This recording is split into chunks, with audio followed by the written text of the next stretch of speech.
माझ्या विश्वाची माऊली ती हृदयात मानवाच्या धम्मज्योत लावली ती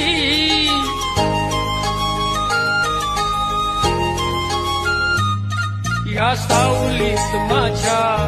विश्वाची माऊली ती हृदयात मानवाच्या धम्मज्योत लावली ती जग जिंकून झाले ते मित्र गौतमाचे